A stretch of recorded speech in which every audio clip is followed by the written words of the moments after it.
Good afternoon, everyone. Welcome Good afternoon. Good afternoon, Brother Billy. Yes, thank you. Welcome to part 2 of a 3-part Dhamma sharing by Brother Billy Tan. He is the immediate past chairman of the board of directors of the Universal Wisdom Foundation. Brother Billy Tan is a retired business development consultant, and he is a certified master practitioner of neuro-linguistic programming. He's also a clinical hypnotherapist, a laughter yoga teacher, and a laughter ambassador. In sharing the Dhamma, Brother Billy studied under the late Venerable Dr. Punaji Mahatera and has delivered Dhamma sharing throughout the world. In fact, he's an international speaker, including Malaysia and the Philippines. In recent years, Brother Billy has also shared the Dhamma extensively in the Philippines, here in Wisdom Park, as well as to students of Catholic seminaries, universities, the Theosophical Society, and to inmates at the women's prison in Metro Manila. At present, Brother Billy is actively raising funds to provide humanitarian and pandemic relief and assistance to underprivileged and marginalized communities in the Philippines, Sri Lanka, and Asian countries. His second topic this afternoon is a Dhammapada study of verses 17 and 18.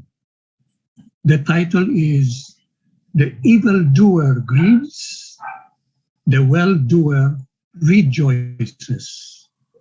He will examine the commentary on these verses, namely Dhammapada 17 and 18, based on the story of Lady Sumana Devi, the daughter of Anathapindika, as well as the story of Devadatta, the cousin of Prince Siddhartha. I want to mention that the talks of Brother Billy have drawn large audiences internationally for their clarity of presentation and the depth of their content. In fact, each lecture he gives is not only interesting, but a guarantee that you will come out satisfied and a bit wiser. My dear Dharma friends, I have the pleasure to present Brother Billy Tan. Thank you, Dr. Arias. Thank you for the fine introduction. Okay, today's sharing is on Dhammapada verses 17 and 18. This is from the first chapter of Dhammapada. In the first chapter, they are called twin verses. That means they are always a pair of verses, two verses together, one talking about something wholesome and the other talking about something unwholesome, the opposites. So with these opposites, we can learn something from it. So that's why the topic title talks first about the evildoer and then about the well-doer.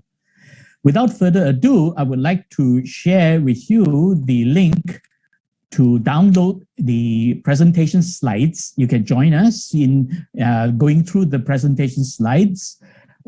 This is the link you can use. Very easy to remember, tiny.cc/Dhammapada-April23.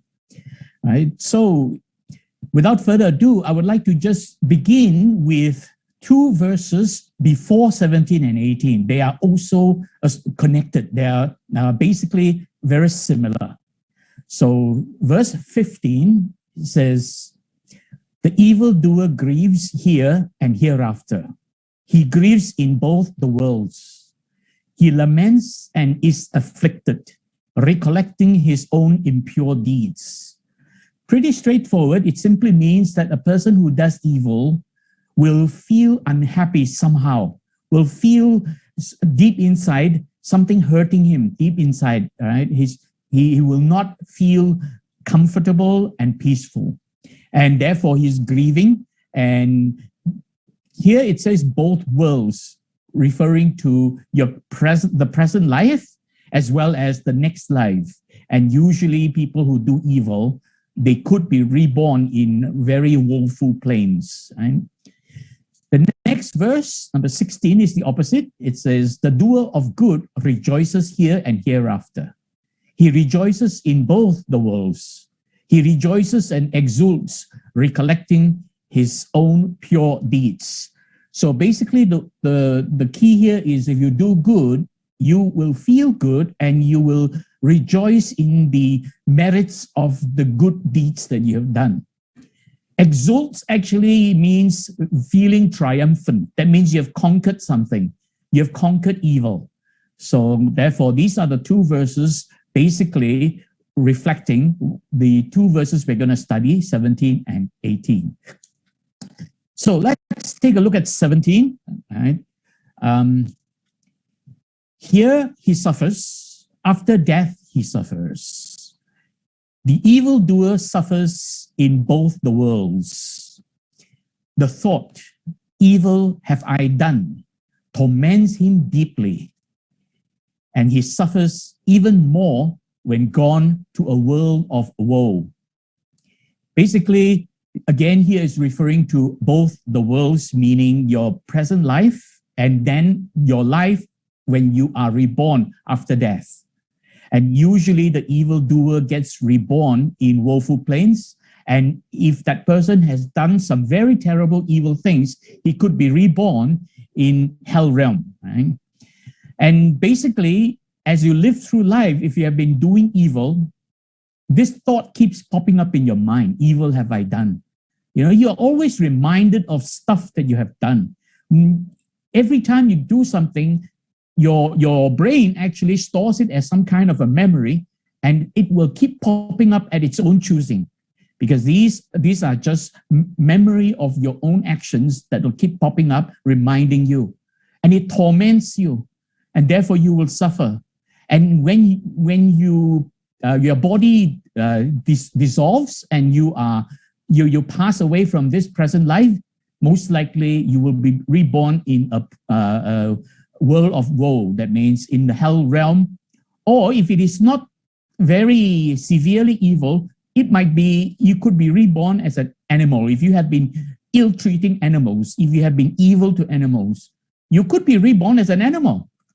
That's how it is. You can be reborn anywhere. So this is the 17, which is talking about the evildoer, and 18 talks about the doer of good. So the doer of good rejoices here and hereafter. He rejoices in both the worlds. And the thought, good have I done, delights him greatly. And he rejoices even more when gone to a world of bliss. So basically here, it's talking about the fact that every time you do good, you remember the goodness that you have done. And this is again, memory that pops up at random, reminding you what you have done. So if you have been doing a lot of good, you will be reminded. And this kind of reminder will just follow you through life. And when you are reminded of having done good, you feel good, you rejoice. And here, for people who have done exceptionally good, they could be reborn in a higher realm, in heavenly realm, to be born as a deva, not as a human being. In the higher realm, in the Buddhist cosmology, above the human realm is the realm of the devas. And these are like heavenly beings. They too have a lifetime. They too have a lifespan. So you could be reborn in this heavenly realm. That's why they call it world of bliss. So let's take a look at the story behind 18, which is the doer of good first, before we look at the evildoer. Okay, this is the story of Sumana Devi. Devi basically means a lady, right? Sumana Devi is Lady Sumana. This religious instruction was delivered by the Buddha while he was residing in the Jetavana monastery where he normally resides. Usually, most of the time, the Buddha spends his vasa and many months at Jetavana monastery. So here he was referring to Lady Sumana, the daughter of Anathapindaka. Anathapindaka has 3 daughters.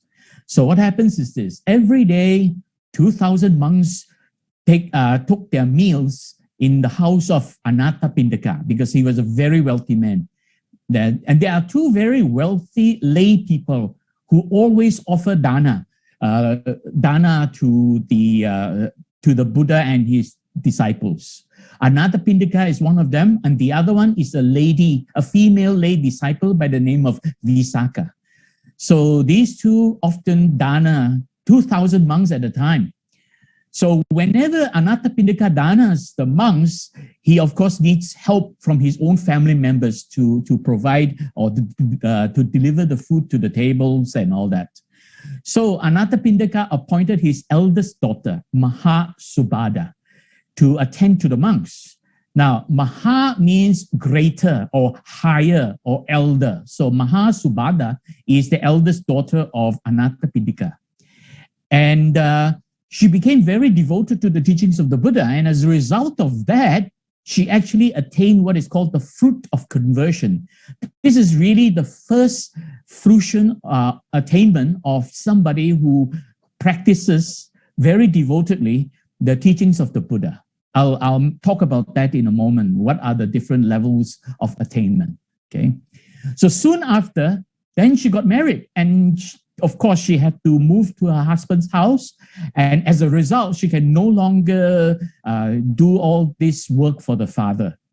So now, very quickly, talking about fruit of conversion, for a person who has understood the teachings of the Buddha and has put it into practice and devotedly practices it and actually begins to realize the fruits. Now here, in Buddhism, when we say realize the fruits, it's basically like you planting a fruit tree in the garden. And when you plant it well and you nourish the fruit tree and you water it and you give it plenty of sunshine and all that, eventually the fruit tree will bear fruits. Likewise, if you practice hard, then your practices will lead to fruition. And there are 4 levels of fruition, right? Before one becomes an arahant, the final level of awakening. The first is called sotapan. This is called stream entrant. And the second is once returner. I'll explain more about these later. Just for the benefit of the story, I will just give you a quick idea. There are these 4. The third is anagami, the non-returner, and finally becoming the arahant. This is the final stage. There is no more beyond that. Of course, there are very special people who became arahant in a very special way, like Prince Siddhartha. So they actually become what we call Sama Sambuddha, supremely enlightened, right? So Sama Sambuddha happens only one in thousands and thousands of years. So the last one happened 2,600 years ago, from Prince Siddhartha becoming enlightened to be the Gautama Buddha. But there had been many such Sama Sambuddha for aeons before Prince Siddhartha became Gautama Buddha. Okay, so this is really the 4 levels of attainment, fruition. Because a person has to be very pure to be able to attain these 4 stages. Okay, I'll talk more about this in a moment. Let's carry on with the story. So the elder daughter can no longer serve the monks. So then Anathapindaka then appointed his second daughter, Chula Subhada. Again here, Chula means younger or smaller, right? Or minor, okay? So Chula Subhada is the younger sister. And again, just like his elder sister, he started working very hard, following the teachings of the Buddha, and became, and attained the fruition of conversion also, a sotapan, the first stage of attainment, or first stage of fruition. And again, same thing happened to her, that afterwards, after some time, she too got married and she had to move to the family of her husband and can no longer assist the father every day to serve the monks. Now, another Pindika has a third daughter. So now he appointed his youngest daughter, Sumana, Lady Sumana or Sumana Devi. So he appointed Sumana to attend to the monks. In the same way, Sumana again practiced the teachings of the Buddha, again attained first fruition, but she was very, very dedicated. She actually vowed not to get married. She wants to serve the monks. She wants to be by her father and do all these duties because she knows if she got married and left the family and joined the family of her husband, then there will be nobody to help the father. So she had vowed not to get married, to stay with the father, another Pindika. And in fact, she was so good at her practice, she even attained the next stage, second stage, fruition, second stage fruition, fruit of the second path. And she remained unmarried because basically the Buddha has also mentioned in various sutras and sermons that if you live a household life with family, children, and own family members to attend to, it is very hard to become enlightened. That's why monks have to be celibate and the monks cannot have a family. They have to leave their family. So Sumana wanted to practice, right, to become enlightened. So she decided never to get married and stayed on with her practice. So another Pindika was in the refectory, which is the dining hall where the monks are having their meals, when he received his daughter's message asking for him. So he heard from his daughter, oh, come and talk to her. She has something to say. So immediately she went to see her and asked her, what is it, dear daughter Sumana? Now, again, the second path here, just to show you this thing here, the second path attainment is Sakadagami, once returner. Okay, we'll come to that later. Okay, so Sumana then said to her father in a very strange way, she said to him, what say you, dear youngest brother? Now that is very strange. All of a sudden, she called her father youngest brother, and that is very strange. So the father was a little bit confused. So the father asked Sumana again, you talk incoherently, dear daughter. But Sumana responded, I am not talking incoherently, youngest brother. So she kept calling him youngest brother. Very strange. Are you afraid, dear daughter? So now another Pindika was very worried that something is wrong with the daughter and thinking the daughter is maybe becoming delusional or fearful. But actually the daughter was not. Right? No, I am not afraid. Youngest brother. Again, she kept calling the father youngest brother. So what happened is actually Sumana was experiencing the final moment of her life. And you know, in our final moment, a lot of thoughts go through our mind. They are called the final thoughts. This is why if you do good, then all the good things you will be reminded in your final dying moment. So in this case, Sumana was reminded of her past life. And in her past life, the father was actually the youngest brother, her younger brother. So that's why in her last final moment, she recalled her past life and called her father youngest brother. So that's why a moment later, she just suddenly died. There was no explanation in the commentary why she died, right? But obviously she died quite young. And she died immediately, right? After calling her father youngest brother. Although Ananda Pindika had attained this fruit of conversion, so it became Sotapan, he was still grieving. He is unable to bear the grief of his loss. You see, when you have attained these different levels until you become Arahant, you continue to experience suffering and you continue to respond or react to your suffering. So in this case, he had only attained the first fruition, so he was experiencing suffering and he reacted to his suffering. Whereas if you are an Arahant, fully enlightened, you will not react to suffering. You will experience maybe physical pain, but the physical pain does not hurt you, or rather does not affect you in any way.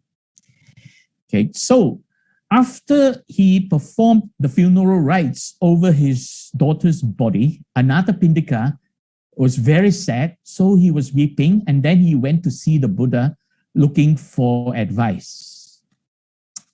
So when he approached the Buddha saw him and asked him, "Householder, how is it that you come to me sad and sorrowful, with tears in your eyes, weeping?"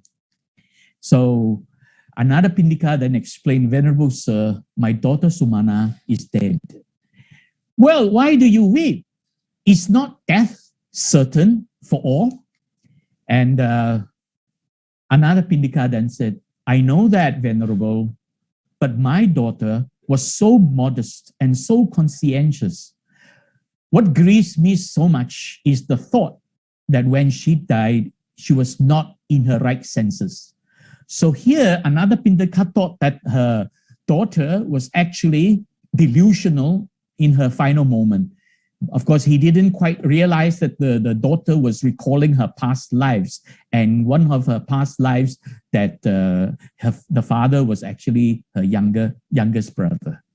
So the Buddha explained, "But what did your youngest daughter say, great treasurer?"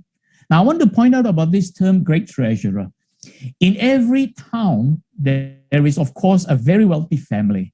And usually, if they follow the teachings of the Buddha, they would be constantly and frequently offering dana to all the monks, right?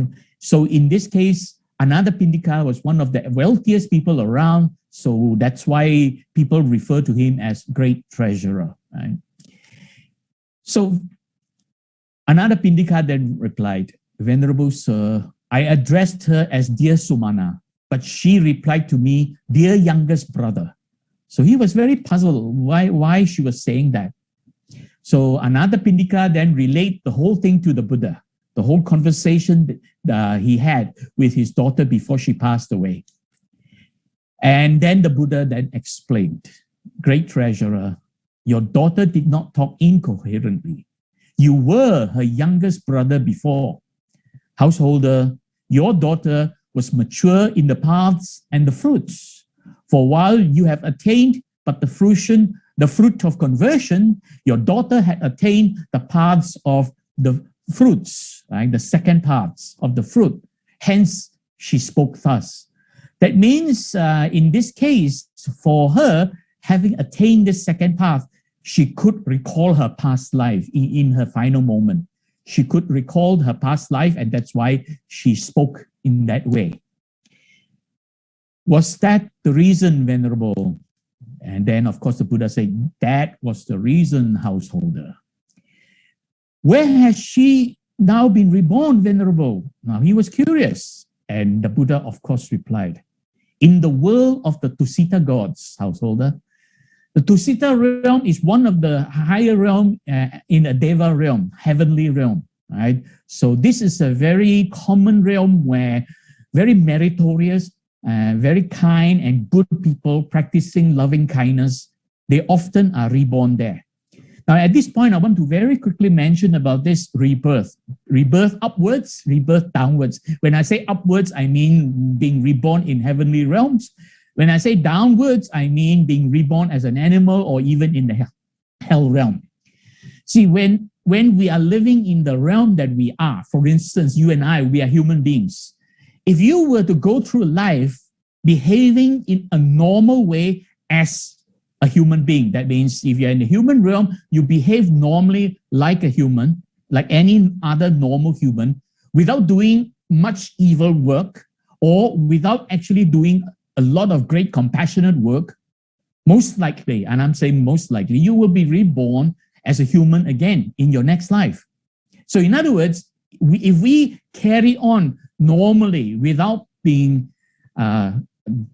practicing great compassion or without practicing great evil, we will be reborn in the same realm as a human being.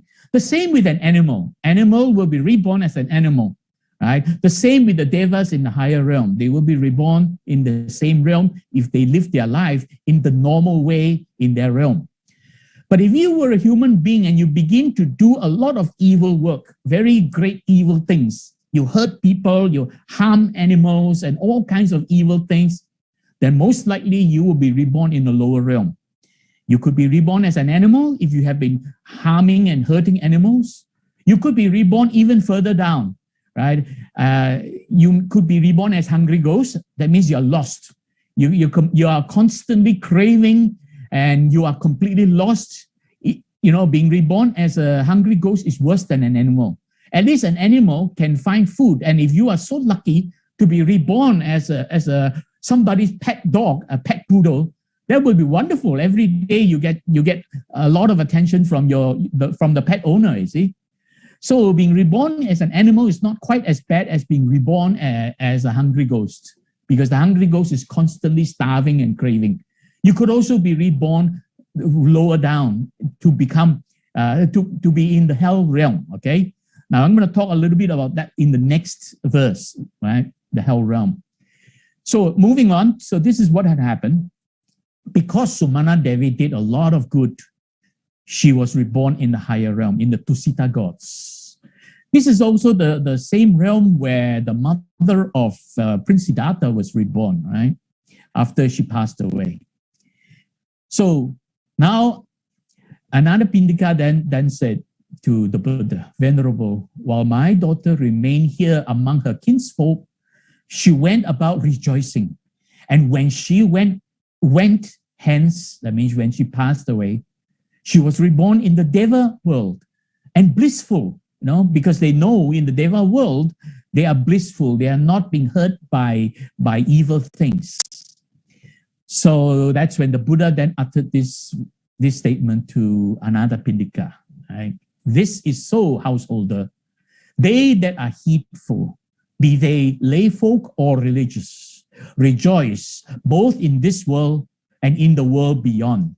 That means whether you are a lay person or you are a monk or a nun, you will be able to rejoice both in the current world where you are living, or after you pass away, you get reborn in the higher realm, you will continue to rejoice beyond.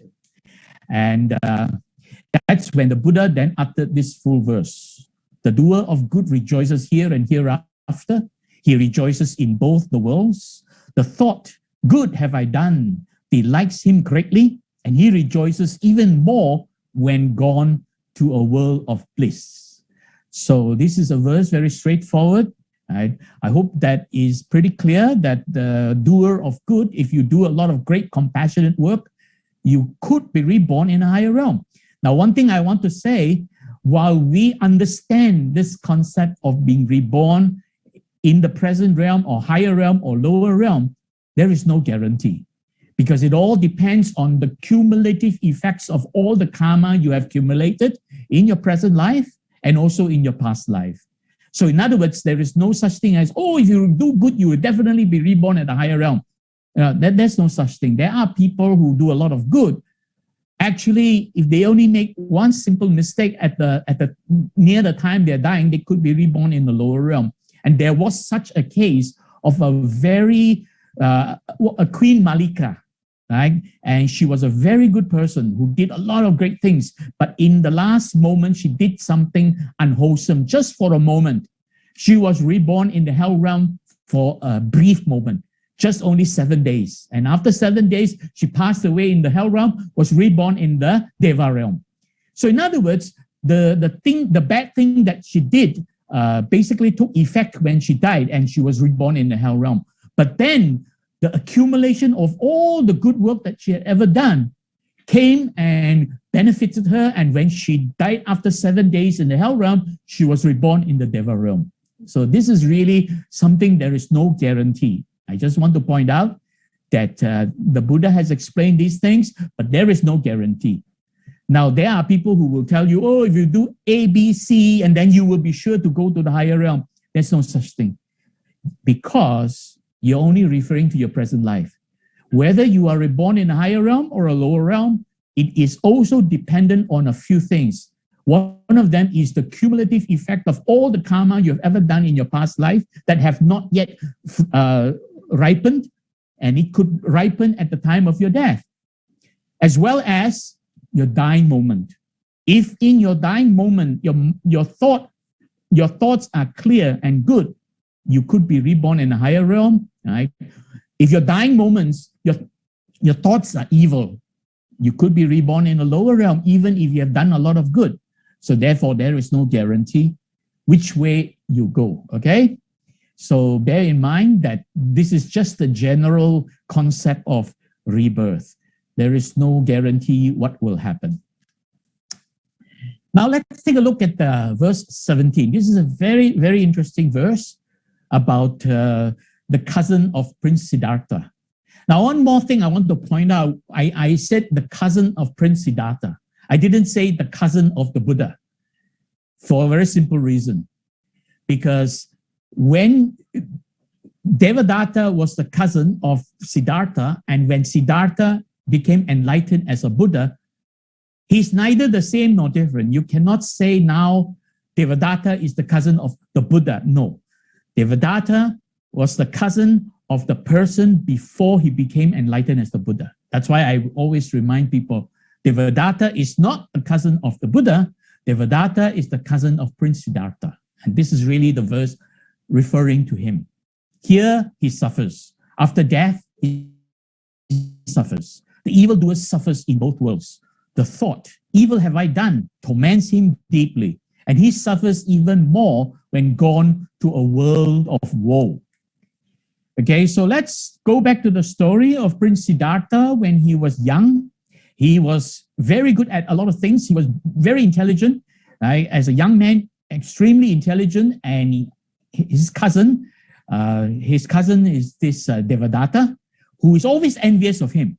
Everything they did, Siddhartha was always better than Devadatta. So Devadatta grew up being very unhappy and envious and hateful of the Buddha because Buddha got all the attention.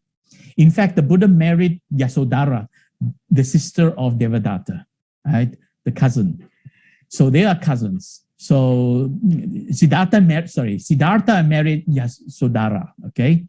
So Siddhartha grew up excelling in sports, in everything, and eventually married Yasodhara and was very highly looked up by a lot of people because he lived his life as a very good person, and he was very intelligent, and being the son of the lord of that area. Now, some people call him the prince of the king. Well, some people refer to the father as the king, but there are also historians to say that the father of Siddhartha was just a lord of that whole area. That means like the head of that whole area. May not be really a king, so to speak. But again, nobody knows for a fact because we are basically referring, depending on what the historians tell us, right? So basically, Siddhartha grew up and was very good at everything, and Devadatta was always very angry and hurt, and in fact, very envious of Siddhartha. So this is the story of Devadatta, and this is the religious instruction that was delivered by the Buddha while residing in the Jetavana monastery, right? And this was in reference to Devadatta. While he was with the Buddha in Kosambi, right, Devadatta realized the Buddha was receiving a great amount of respect, honor, and offerings. So in other words, even after Siddhartha became enlightened, Devadatta continued to feel envious and jealous of the Buddha because the Buddha was getting all the respect and honor and offering. Every time people come to the Buddha, they will bow to the Buddha. But when they see Devadatta, they may not necessarily respond to him. Right? So Devadatta was full of envy and jealousy and in fact hatred, right? Deep hatred. And he wanted to take over from the Buddha, right, to head the order of the monks. He thought that as a cousin, and here he's thinking he's cousin of the Buddha, but in reality, he was only cousin of the man before he became the Buddha. So thinking that as a cousin, he had the right to take over from the Buddha, to take over the order of the monks. He had that ambition. So that ambition kept surfacing all the time. So one day, while Buddha was so happened to be preaching at the Veluvana monastery in Rajagaha. Now, Rajagaha is one of the royal towns where there's a king there. And the Buddha goes there quite frequently to preach to the king, who was a very good man. So when the Buddha was preaching at this Veluvana monastery in Rajagaha, and the king was among the congregation in attendance, then Devadatta went up to the Buddha. Okay, and Devadatta paid obeisance, that means paid homage and respect to the Buddha. He had to do that because everybody does that. And then rising from his seat, Devadatta said to the Buddha, "Reverend Sir, the Exalted One is now worn out, stricken with years and aging. Let him live a pleasant life in this world, free from care, and let me lead the congregation of monks. Commit the congregation of monks to my hands." So in other words, this is of course in the later part, right, of the Buddha's life, and the Buddha was of course getting old. There's no mention how old, but he was getting old at the time. And Devadatta now wanted to take over and say to the Buddha that you're getting old, let me take over. That's really what he was saying to the Buddha directly this time. And that's actually a very, very brave of him to do that. The Buddha outright rejected him, rejected his offer, because the Buddha knew deep inside that Devadatta, firstly, is not a good person. Devadatta doesn't actually do a lot of good at all. So the Buddha rejected him and rebuked him, saying that to Devadatta, you're not worthy, So very outright, the Buddha was very straightforward with Devadatta. And of course, Devadatta was very unhappy with that. And in fact, the Buddha went one step further. He instructed the community of monks to conduct what is called the Pakasaniya Karma proclamation. And this proclamation is directed at Devadatta. This proclamation, Pakasaniya proclamation, actually means all the monks get together. They acknowledge that this person, right, he has his own ill will, ill intentions, and whatever he says, whatever he does, it is his own doing. People should not follow. So in other words, this is a very serious ceremony, a very serious thing that the Buddha told the monks to conduct. Basically, well, not quite saying that Devadatta is an outcast, but saying to all the other monks, be careful of Devadatta, don't listen to him, don't follow him, because whatever he has in mind, he has his own ill intentions. Whatever he does, it is his own karma. And Devadatta, of course, became very angry and aggrieved, and now he wanted to take revenge. He vowed vengeance. From this time onwards, Devadatta was full of hatred for the Buddha. Okay? And with hatred towards the Buddha, Devadatta now wanted to kill the Buddha so that he wanted to take over the order of the monks. So he actually wanted to kill the Buddha on 3 separate occasions using 3 different ways. So let's take a look at the 3 ways that he had attempted to kill the Buddha. On the first occasion, Devadatta schemed with another lord nearby, right, Prince Ajatasattu, and this is actually the son of the king of Kosala. Kosala is a very large kingdom. In fact, actually, this prince is not a good person. He killed his own father to take over the kingdom. And this is really what happened. So Devadatta knew that Prince Ajatasattu would listen to him because he would promise Ajatasattu a lot of things. You help me take over, and then, I will help you take over the kingdom. And that's what happened. He plotted and killed his own father, the king of Kosala, and became king himself. And what happened is that Devadatta got this king Ajatasattu to hire a bunch of assassins, a group of assassins, to murder the Buddha. Right? So a group of assassins was then engaged, mercenaries and assassins. And then they came, a whole group of them with their weapons drawn, and went to the Buddha and wanted to kill the Buddha. The hired assassins when they reached the Buddha, instead of attacking the Buddha because they felt what the Buddha was a Samasam Buddha, a supremely enlightened being. They felt it in their heart, and then suddenly they realized this is not a person we should kill. So all the assassins, in fact, laid down their arms and became disciples of the Buddha. Amazing twist of events. So this attempt to kill the Buddha completely failed. And on the second occasion, again, the Devadatta now plotted a second time. He thought, well, since assassins cannot do the job, I'm going to do it myself. So he knew that Buddha every morning during that period walked past this hill, Gijakuta Hill, and he would walk past there to go and collect alms food. So every morning the Buddha would walk through there. So Devadatta schemed. He climbed on top of the hill, got ready with a very large boulder, thought that he wanted to roll the boulder down to crush the Buddha to kill the Buddha. So this is the famous story of Devadatta rolling down a large rock to try to kill the Buddha. Well, he almost succeeded, actually. The funny thing is that the Buddha knew. I mean, the Buddha actually could sense his environment. He has what he called three knowledges.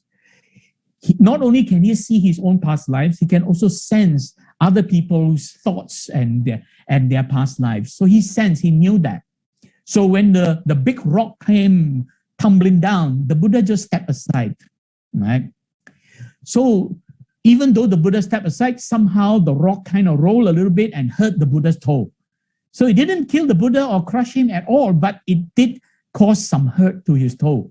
Small little thing, right? So the rock actually hurt the Buddha's toe. Right? So that was the second occasion, and he failed. So Devadatta failed on the second occasion. Now Devadatta schemed and wanted to now try for a third time. And this time, on the third occasion, he knew about this great big elephant. This is the king of elephants, Nalagiri, a very huge elephant, not like the ordinary elephant, a big one. And he actually got the elephant very aroused and directed the elephant at the Buddha and caused the elephant to stampede towards the Buddha, thinking that now the elephant charged at the Buddha. Now the elephant is not a human being, so maybe the elephant would not respond to the Buddha like what the assassins did, thinking that the elephant, as a wild animal without any human sense, would be able to charge through at the Buddha and kill the Buddha. So thinking that would happen. But what had happened is that when the elephant approached the Buddha, now Ananda is the monk who is always attending to the Buddha's attendant. So when Ananda saw the elephant coming, Ananda actually ran forward and offered his body to block the elephant in order to protect the Buddha. But the Buddha knew that it was not necessary. So Ananda actually tried, but it was not necessary. So what the Buddha did was he radiated loving kindness. He just reached out to the elephant with his psychic power and radiated loving kindness. And when the elephant approached the Buddha, came near the Buddha, the elephant became very docile and tame and was completely subdued. And it just, in fact, the story is that it bowed to the Buddha, right? So on the third attempt, Devadatta failed. So Devadatta basically ran out of ideas already, okay? So having failed to kill the Buddha on all three attempts, Devadatta now wanted to try a different tactic, a totally different thing he wanted to try. He wanted to create schism. Schism means breaking up the order of the monks, causing them to break into different factions, one group against the other group, cause people to fight against each other. So he wanted to create schism amongst the monks, trying to break up the order of the monks. And he wanted to bring with him one group that opposed the Buddha, right, to go to another place where he would start his own order. In other words, he wanted to start his own order of monks in this place called the Gaya Sisa monastery. So he wanted to take a group of monks there. But those monks who had been with the Buddha for a long time, they would never follow Devadatta. Also, remember, they all conducted that special ceremony where the Buddha actually warned them all not to listen to Devadatta. So all the experienced elderly monks refused to follow Devadatta. Only those fresh young monks, newly admitted, who were not present when that ceremony was conducted, who was not aware of the past history of Devadatta, they listened to Devadatta because one thing you have to also remember, during Devadatta's time before he became a monk, while he was the cousin of Siddhartha, he is actually very charismatic. Devadatta is like a salesman. He's very good at convincing people. So these young monks listened to him and were very convinced. They followed him. Right? So this newly admitted monk followed Devadatta. And then one day the Buddha came across the Devadatta, and then he asked Devadatta directly, is it true, as people say, that you are striving to create schism and heresy in the order? And Devadatta responded, yes, it is true. So Devadatta admitted that he wanted to break up and he wants a group to follow him, since he could not take over from the Buddha. So the Buddha then said, Devadatta, it is a grievous thing to create a schism in the order. So in other words, the Buddha warned Devadatta that creating schism is actually an evil act. Later on, I will take a look at what are all the most grievous evil acts. Okay, so the Buddha continued to admonish Devadatta at length. He kept trying to teach him, trying to remind him, trying to even scold him at times, try to get some senses into Devadatta, but Devadatta refused to listen. Devadatta paid no attention to the Buddha's guidance. And then the Buddha reflected thus: easy to do are deeds that are evil, deeds that bring harm. But the deed that brings welfare, the deed that is good, that truly is hard to do. Now, this is actually quite realistic. In modern days, we see people who have their lust and greed, people who have their anger and hatred, people who have delusions. It's very easy for them to commit evil acts. Very difficult for them to actually do something good. Without referring to any person in particular, look at what is happening in Ukraine right now with all the killing, the shelling and bombing and all that. So it's very easy to start a war, but it's very hard to put an end to wars. So this is really what the Buddha meant. Easy to do evil acts, very hard to do good acts, okay, good deeds. So having pronounced this stanza, the Buddha then breathed forth the following solemn utterance. So in other words, now Buddha made a major declaration. He said, easy to do for the good is the good. The good for the evil man is hard. Evil for the evil man is easy to do. Evil for the noble is hard. So in other words, what the Buddha was saying, if you are a good person, it is easy for you to do good. So easy to do for the good is the good. So if you are a good person, it is easy for you to continue to do good. And for evil man, doing good is very hard. So that is the second sentence. The good for the evil man is hard. Then for an evil man, evil for the evil man is easy to do. In other words, if you're an evil person, if you're a warmonger, if you only want to start wars and fight with each other, it's easy for you to start a war. So evil for the evil man is easy to do. Evil for the noble man is hard. So in other words, if you are a noble man, it's not easy for you to do something that is evil, right? Whereas if you're an evil man, it is also not easy for you to do something that is good. And this is what the Buddha really meant. So the Buddha then sent forth his two chief disciples, Sariputta and Mahamoggallana, to try to bring back these young monks so that these young, freshly admitted monks do not deviate into evil, a path of evil. Because he knows that if they continue to follow Devadatta, they can only learn to become evil. So the Buddha then instructed his two chief disciples, Sariputta and Mahamoggallana, to go to the monastery of Devadatta to bring back those monks. And they went ahead. The chief disciples went there and explained to the young monks that the Buddha wanted them to return and perform good deeds in front of the monks, did a lot of good things.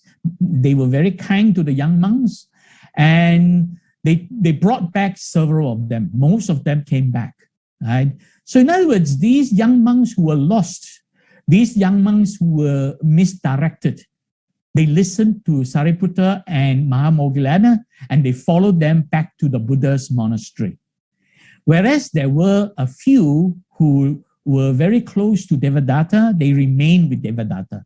But these ones who went to Devadatta because they were misled, they realized something is not right, and now they realize that the Buddha can only teach them good things, so they returned to the Buddha. Soon after, then Devadatta fell ill. So now Devadatta is running his own order of people who were close to him. He became very ill, right? And he was very severely ill. So Devadatta's sickness continued for 9 months. In fact, he was so sick, he became bedridden, okay? At last, when he was bedridden, desiring to see the Buddha, he said to his own disciples, those friends who followed him, who didn't go back to the Buddha, he said to them, I desire to see the Buddha. Make it possible for me to see him. Maybe in his mind, nobody knows exactly what was the reason he wanted to see the Buddha. But I think perhaps he started to realize that he had been wrong, perhaps. But it was too late. He had already done so many evil deeds. So now he told his own disciples he wanted to go and see the Buddha. And they replied to him. And they were very straightforward with him. And they say, when you enjoy good health, you made an enemy of the Buddha. We will not lead you to him. So in other words, even those good friends who stayed with him, they knew what he was like. They didn't want to take him to see the Buddha. They knew that he had done so many bad things to the Buddha that it was not right, not good for them to bring him to see the Buddha. And Devadatta begged them, right? Begged these disciples, because Devadatta is now laying bedridden and can no longer move around by himself. So he begged them, do not destroy me. Truly, I have conceived hatred towards the Buddha, but the Buddha has not harbored so much as the tip of a hair's hatred towards me. So he knew the Buddha never acted out of anger or hatred. So he was pointing out that even though he had conceived hatred towards the Buddha had always been kind to him. The Buddha had tried to teach him. The Buddha had not wanted to harm Devadatta. So he used that as reasoning. And of course, the disciples heard that and realized, maybe it's okay to bring Devadatta to see the Buddha. So Devadatta begged them, let me see the exalted one. Of course, in Devadatta's condition where he was very sick and bedridden, his disciples knew that his days are numbered. He doesn't have much time to live. So therefore, they knew that perhaps out of their kindness, there's still a little bit of kindness in them. They decided, okay, maybe it's okay to bring Devadatta to go and see the Buddha. So finally, they laid him on a litter and started out with him. So in other words, it was like a stretcher. It was like a bed with handles they could lift. Right? So because he was bedridden, so they carried him. And when the monks approached the monastery, not yet enter the monastery, when the monks arrived at the Jetavana, I beg your pardon. When the group was approaching the monastery, the monks living at Jetavana heard Devadatta coming. They knew that Devadatta was approaching. So now Devadatta and his disciples are near the monastery, not yet at the monastery, they are approaching the monastery. So these monks living in the monastery heard about that. So they went to see the Buddha and went to inform the Buddha. Reverend Sir, we hear that Devadatta is coming to see you. And that's what they told the Buddha, that he was coming. But the Buddha knew better. The Buddha responded, monks, he will not succeed in seeing me in this present existence. So he said it very clear that no matter what Devadatta tried to do, Devadatta would not succeed in arriving into the monastery to see the Buddha.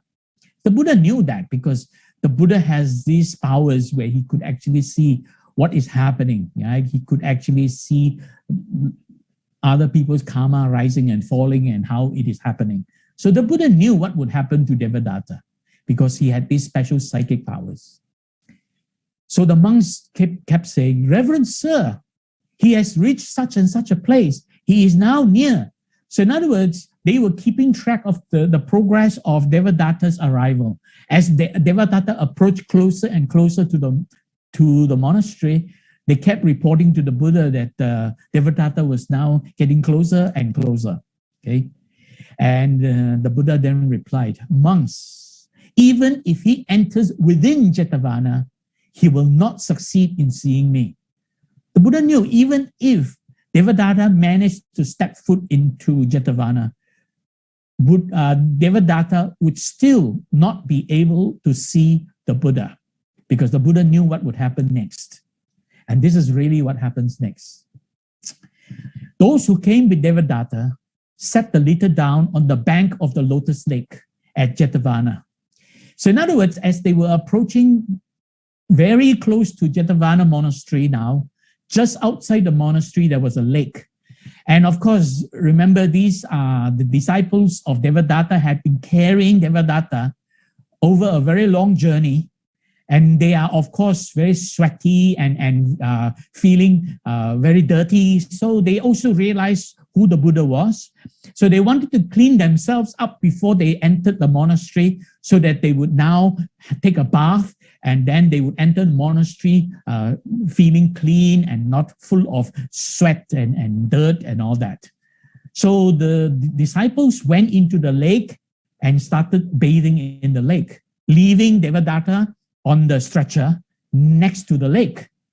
So they didn't bother with Devadatta. They obviously did not have a great deal of respect for him, even though they were his good friends. So now Devadatta wanted to go into the lake to bathe, but he could hardly walk. So he managed to sit up on the stretcher. Devadatta arose from his litter and sat down. Now, as he placed both feet on the ground, something happened. The moment he placed his feet on the ground, the earth swallowed him up. In other words, it was like a quicksand. He wasn't standing on quicksand, but the moment he stepped his foot on the ground, the earth swallowed him up. So his feet sank into the earth, and gradually he sank deeper and deeper into the earth, and it swallowed him up, and he died there and then. Eventually, Devadatta was completely swallowed up by the earth, and when he died, he was now reborn in the realm of the Avicii hell. Now, the hell realm has many, many layers. The deepest is Avicii hell. This is the deepest. There are two major groups of layers in the hell realm. The upper group are what we call the cold hell. In other words, that part, well, I guess it means it's not fiery. The lower part is the fiery hell. So the people who are reborn in the upper part, the cold hell, maybe they have a chance to be reborn back into human.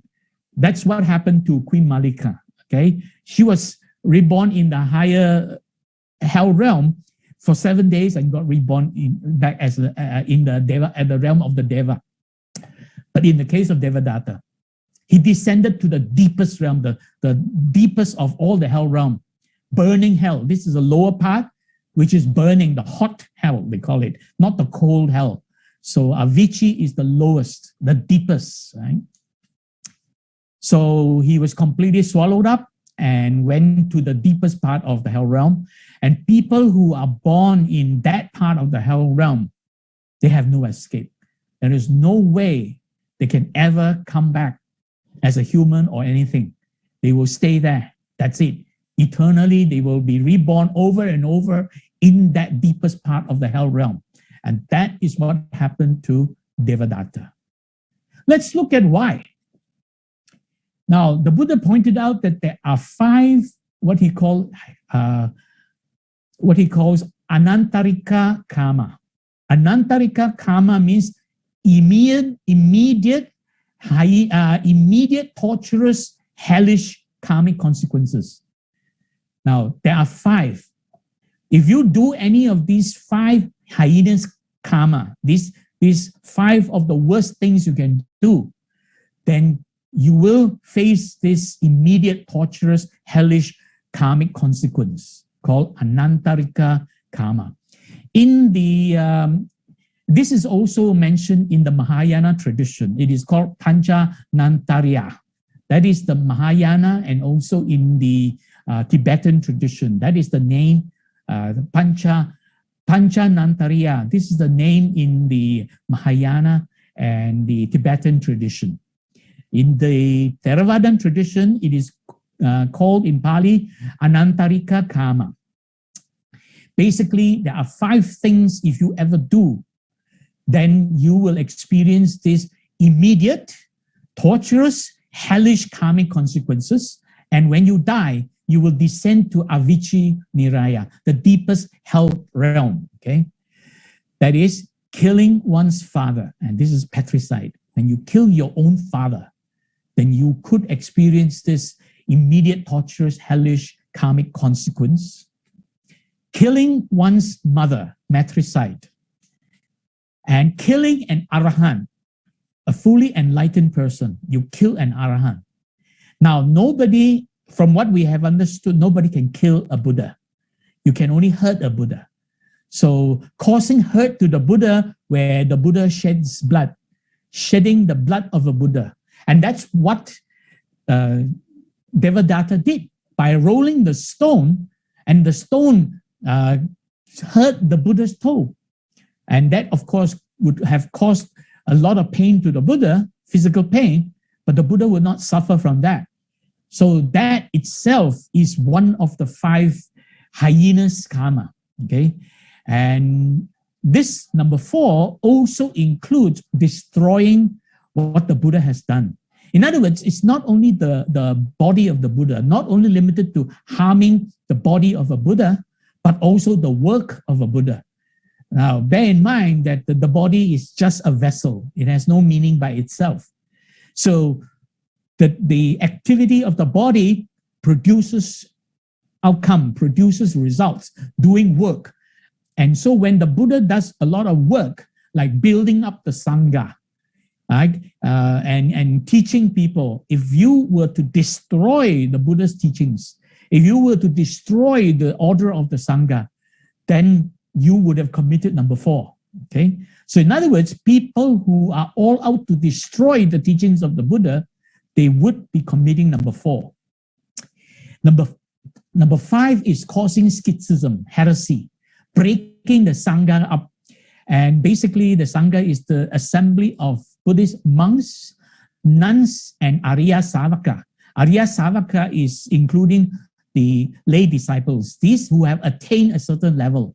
Lay disciples, like for example, Sumana Devi, Anantapindika, they are the Arya Savaka, noble disciples of the Buddha.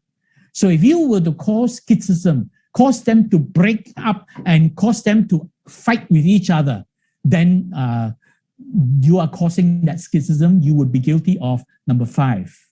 So these are the 5 most hyenas karma.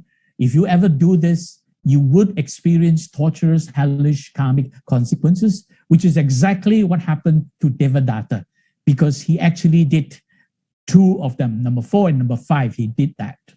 Right? You could say that he even attempted to kill the Buddha. That would be number 3, because the Buddha is also an arahant.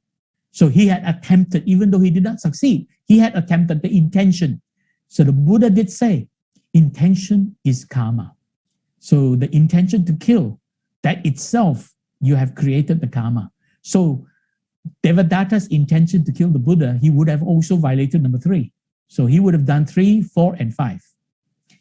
Okay. So that's when the Buddha uttered this verse. Here he suffers. After death, he suffers. The evildoer suffers in both worlds. The thought, evil have I done, torments him deeply. And he suffers even more when gone to a world of woe. Okay. So I think pretty straightforward. And then the next one is the doer of good. I've repeated that a few times, so I won't repeat all that. You can download the notes and you can see it. Now I'd like to just quickly finish off by a few very important slides. How can we help ourselves? The first thing is to study and understand the Four Noble Truths. This will teach us how we can actually do good and learn how to avoid doing bad. This is why there is a very important verse, right? To say, avoid evil, do good, and purify your mind. And the Four Noble Truths is the first thing we got to learn and understand. The first noble truth is that there is dukkha, there is suffering. We have to understand that. We have to understand the different conditions of suffering. So that's the first thing we got to learn. And the second one is the causes of suffering, the origin of dukkha. When we understand what is causing the dukkha, our craving, our grasping, and our attachments, our clinging. So all these lead to dukkha. These are the causes of dukkha. We're going to learn to abandon them. Abandon your craving, abandon your clinging and your attachment and your grasping. Learn to let go of all those things. And then the third one is that if you practice properly, you can become free from all suffering, putting an end to suffering, nirodha. And this is to be realized. And the Buddha taught the way leading to this is magga, the eightfold way. The way leading to the ending of suffering is to be cultivated, the eightfold way. So by understanding the Four Noble Truths and then practicing the eightfold way, we can help ourselves to avoid these woeful planes. And in fact, to help ourselves to be reborn in a better, blissful world. Okay. Now, the Four Noble Truths represent basically the doctrine of the Buddha. The Eightfold Way is basically the practice. Right? So the Buddhists taught us the doctrine of the Buddhist is the Four Noble Truths. The practice of the Buddhist is the Eightfold Way. So let's take a look at the Eightfold Way. I'm using this term supernormal Eightfold Way because in Pali it is called Arya. As Arya often translated as noble, but my teacher pointed out it's actually more than noble. It's beyond noble because what is to be practiced here is not just noble. In other words, it's not just straightforward and do good. It leads you to enlightenment. That's why it's called supernormal. When you become enlightened, you have attained a state of supernormal attainment. So the first two relates to understanding. So the first one is to carry right view. Understand what are the Four Noble Truths. Understand what the Eightfold Path is all about. Understand to avoid evil, to do good, to purify mind. Once you've understood that, that is the first one, samadhi, right view. Then it leads you to the second one, where you have this intention. Now you want to do it. You want to practice. You want to be a good Buddhist. Sammasankappa. So at this point, it is still theoretical. Right? The yellow part is theoretical. Saddha. Now, unfortunately, the word saddha is often translated as beliefs, right, or faith, which are not very good translation. The another translation which my teacher offers, saddha is also devotion. Actually, to elaborate on that, it is confidence and devotion. So if you have understood the Buddha's teaching, you have confidence it is good. Now you are devoted to practice, right? And what do you practice? You practice those sila, morality. And that is right speech, right action, and right livelihood. So when you practice this, you will now reach a state, if you are able to do this properly, you will reach a certain state of attainment. And finally, You can then take it one step further by practicing meditation. The green part is basically meditation, samadhi, right? And that comes with right effort, which is to purify the mind through meditation, and right mindfulness, and finally, samadhi, right stillness of mind, tranquility. Okay. Now, I mentioned about those 4 stages of awakening. The first is sotapan, that is the first state of fruition, stream entrant. When you attain this, you have maximum 7 human lifetime before you can become enlightened. In other words, if you practice and reach that stage, you have now gained fruition, you could be reborn as a human maximum 7 times, maybe less than that, but maximum is 7 times. And then after that, you will become an arahant. You will attain arahantship within 7 human lifetime. But you could be reborn in a higher realm. They are not counted. These are higher realm. They are not counted. We're talking about human life. Only a human being can practice to become an arahant. When you are in any other realm, you cannot practice to become arahant. So only the human being can practice to become arahant. So you have maximum 7 lifetimes. Some people do it sooner than that. They get this stage and they quickly move to the next stage. Next is called once returner, sakadagami. Sakadagami refers to a person who has only one lifetime returning. That means when you die as a human in your present life, you could be reborn as a human one more time. That's it. Within that one time you come back as a human, you will become an arahant, right? So that is the sakadagami.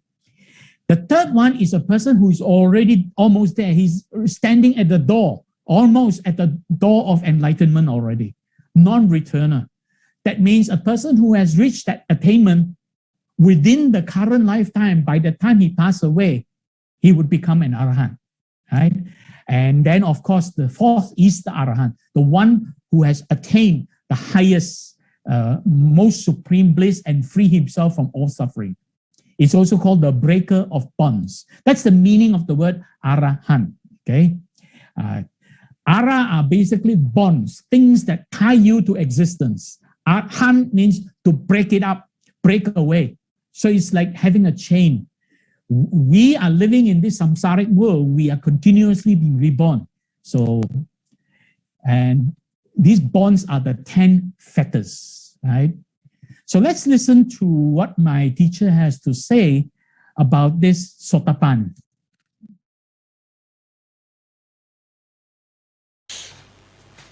What is called the supernormal eightfold way, that also starts with a goal. And this is why the Samma Sankappa is called goal orientation. And so the goal becomes Nibbana. Nibbana is the goal, ending of suffering, ending of the insecurity of life. And once that becomes the goal, which is coming in the form of tranquility of mind, and that leads to Samma Vacha, Samma Kammanta, Samma Ajiva. Now that is when your mind is turned in the proper direction, then you begin to behave in the proper way, which means you begin to speak in the right way, act in the right way, and live in the right way. So up to that point is what is called the first step, which is to enter the stream, sotapanna. So a sotapanna, one who has entered the stream, is a person who has come down the path in 5 steps. Samma Ditti, Samma Sankappa, Samma Vacha, Samma Kammanta, Samma Ajiva. Up to that point is the 5 steps. And that is also seen as breaking 3 fetters. Sakkaditti, Vichikicha and Silabbata Paramasa.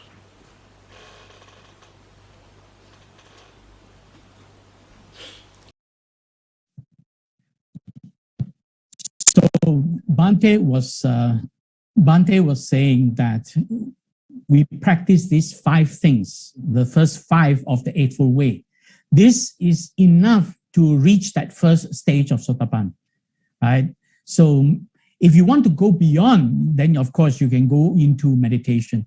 But the first 2 grouping, the yellow and the blue group, we practice these 5 stages of the Eightfold Way.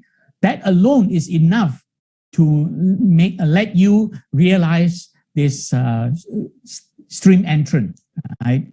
And if you want to go beyond, then of course you got to purify your mind to the state where you are able to see ultimate reality, and then you can go beyond that, and that is the meditation part.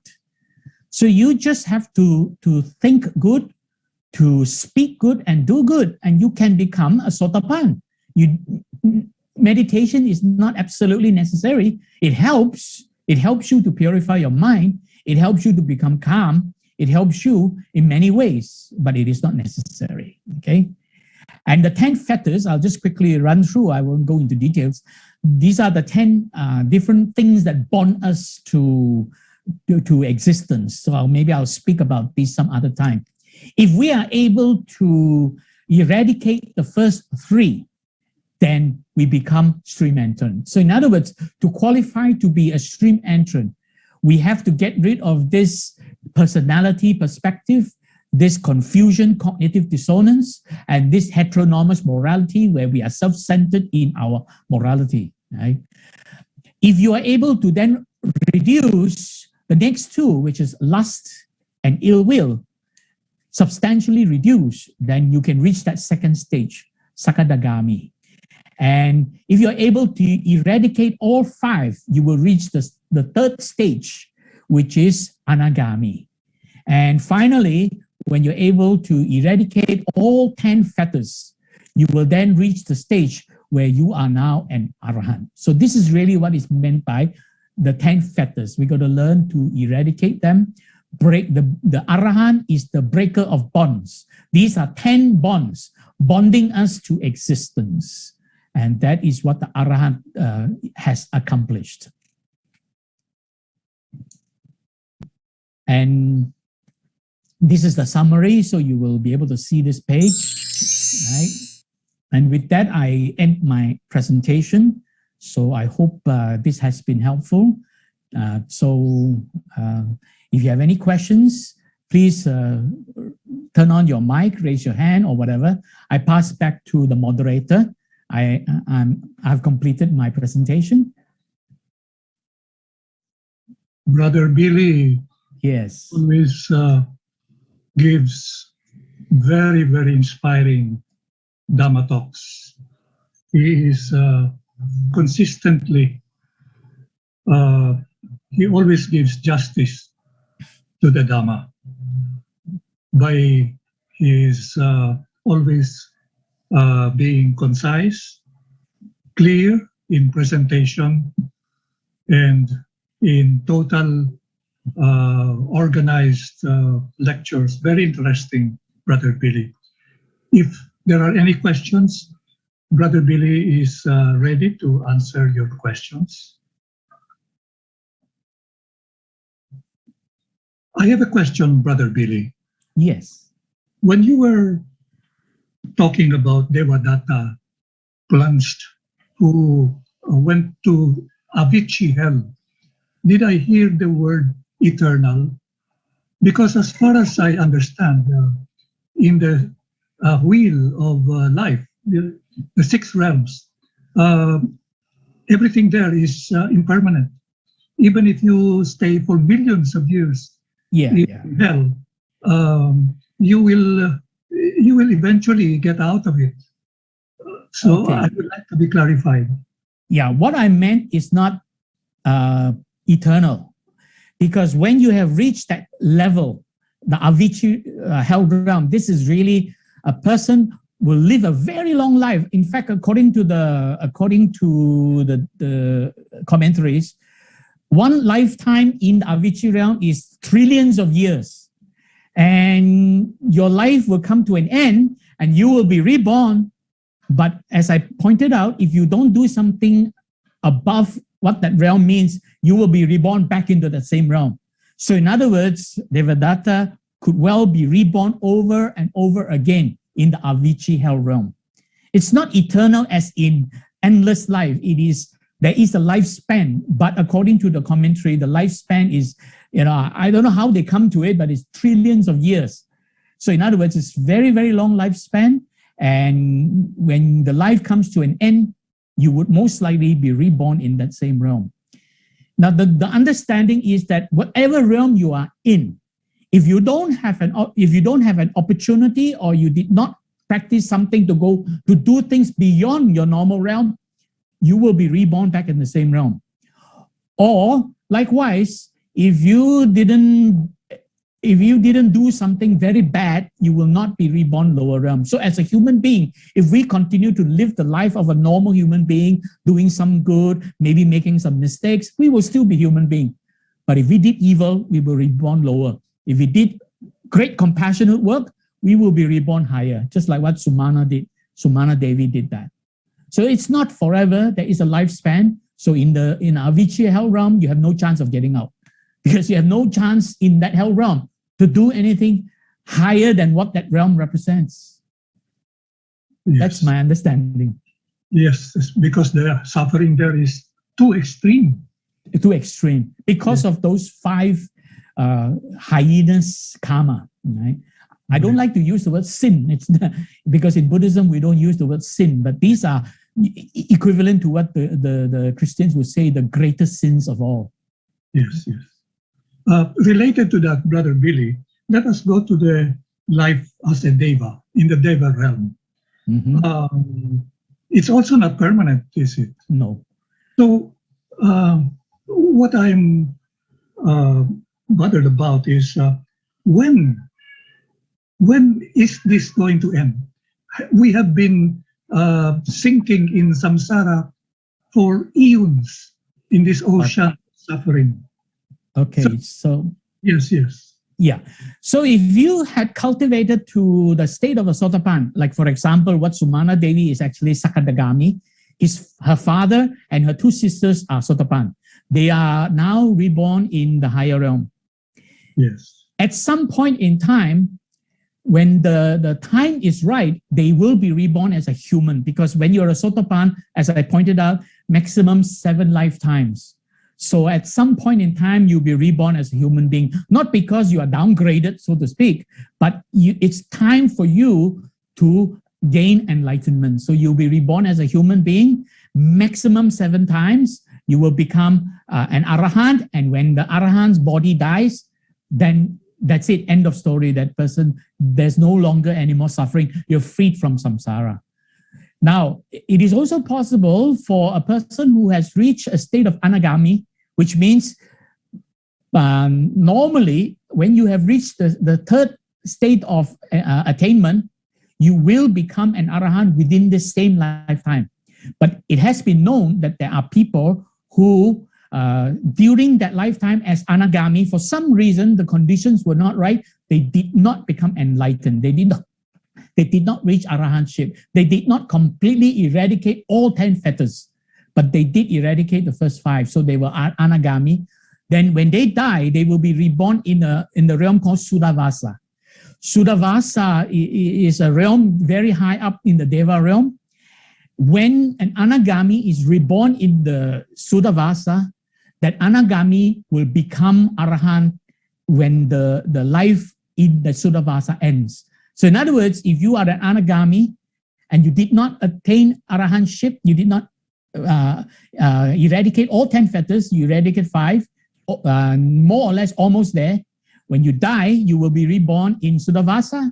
And during your life span in Suddhavasa, you will have a chance to eradicate the remaining. And when your lifespan in Suddhavasa ends, you become the Arahant. You would have become the Arahant. Suddhavasa is what Mahayana call pure land. That is the Mahayana referred to the Suddhavasa as pure land. That is outside samsara already. Well, no, you are still experiencing samsara. It's not great suffering, but you are still experiencing life after life. Even as a deva, you would still be experiencing life. Right? So you will still have some level of suffering, but not the kind of suffering a human or an animal or a hungry ghost would experience. In the lower realm, below the deva realm, the human are the best. Next would be the animals. Then next would be the hungry ghosts. And finally, in the hell realm, the hungry ghosts are always constantly suffering, endlessly suffering. Thank you, Brother Billy. Thank you. Are there any questions, please?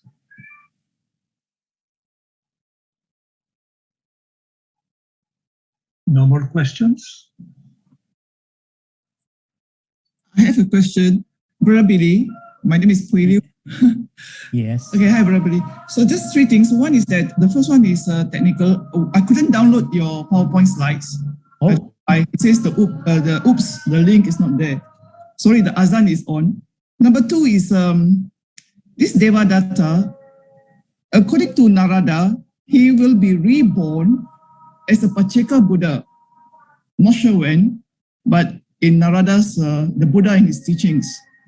And the third thing is that he not only committed the 3rd, 4th, and 5th, but he was an accomplice to number 1, killing Father Ajata Satu. He sort of influenced him.